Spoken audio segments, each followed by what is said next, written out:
بله شاعرها و نویسندگان را هم هیچگاهی فراموش نمیکنیم. شاعرای توانای کشور را دعوت میکنیم، ازشان دیپلم می داشته باشیم، صحبتایشان را می داشته باشیم، با همراهشان هم کلام میشیم که امصبح هم افتخار حضور محترم نویدالله بارکزی شاعر و نویسنده را با خود داریم. ښه راغلاست بارکزی صاحب، سهار مو بخیر. له هر څه وړاندې احمد صاحب لومړی تاسو ته او بیا د ملي تلویزیون ټولو لیدونکو ته د زړه له کومې د مینې ډک سلامونه وړاندې کوم. الله دې وکړي روغ و جوړ به او دغه سهار به په خیر آغاز کړی وي. سلامت اوسېږئ، کور مو ودان. راځئ خبرې به نن لږې وکړو، شاعري به ډېره تاسې نه واورو. مهرباني وکړئ ډېر سید احمد یو یادوري باید وکړم، دغه یو غزل دغه درته وایم، د شفیق ثانیزی صاحب چې په حق رسېدلی و د هغه په یاد کې م دغه لیکلي دي. لومړی یو څو بیته درته وایم، بیا هغه غزل درته وایم. دا دی بلال افغان صاحب او شفیع الله هلال صاحب ته ډالۍ وي، د وطنه لرې مسافر دي. تا پسې ارمان د بس که وبه تا پسې ارمان د بس که وبه ګټه که تاوان ده، بس که وبه او ژوند د بې له غمه دې سرا نه کړه سراسر خفګان ده، بس که وبه او موږ پسې د ګټې وټې غم نشته غم که د جانان ده، بس که وبه. راځم غزل ته وایه چې مسلسله جنازې دي په دې ښار کې، مسلسله جنازې دي په دې ښار کې، ډکې ټولې هدیرې دي په دې ښار کې، او هره پیغله نن په چیغو چیغو ژاړي، هره پیغله نن په چیغو چیغو ژاړي، مکتب بندې دروازې دي په دې ښار کې، او روغ رمټ بچی تللی و خارج ته، روغ رمټ بچی تللی و خارج ته، د مرګي اوازې دي په دې ښار کې، او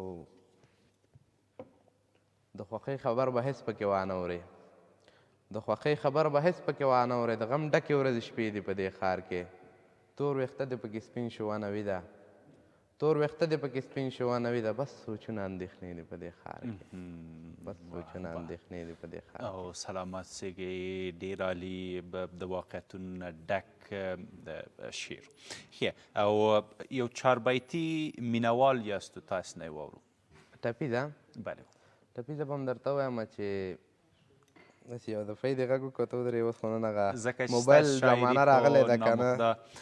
دقیقا بیا حافظه هم یاري نه کوي چې ټول شاعري موږ په ذهن کې ولرو، نو بیا دا خط و قلم و ټلیفونونه هم ښه وسیلې دي قدرمن لیدونکو چې ترېنه کولی شو استفاده وکړو. نوي جان هم زموږ او ستاسې تکړه شاعران نه ده، او علاوه د دې نه چې ډیپلوماتور ده او ډیپلومه کوي، بیا خپله هم نامحته ښه خط و قلم هم لري، او کله ناکله بیا د قلم کرښې په کتابچې باندې هم کشوي، او ښه شاعري هم کوي. شعر هم چمتو ده.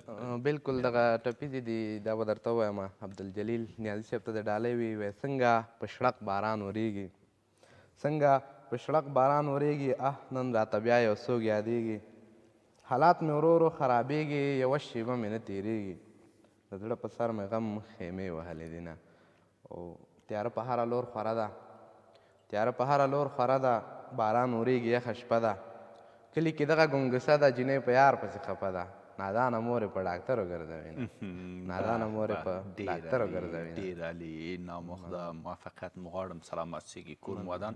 او من حیث د آخرین شعر مو ستاسې په اختیار پرېږدم چې هر څه شی وړاندې کوئ قدرمن لیدونکو ته. بیخي سید احمد صاحب یو بل غزل درته وایم، امید لرم چې د مینهوالو خوښ سي. وایي چې مهرباني.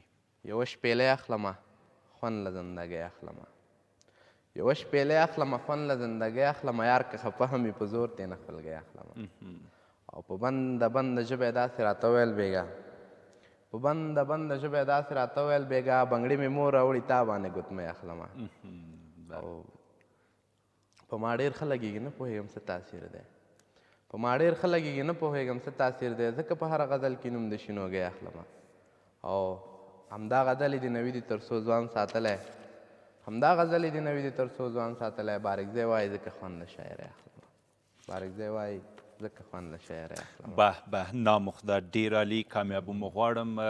نویدالله بارکزی، مننه چې زموږ بلنه مو ومنله، کور مو ودان، ستاسې دوامداره همکارۍ په هیله باندې پاتې وخت مو هم ښه تېر شي.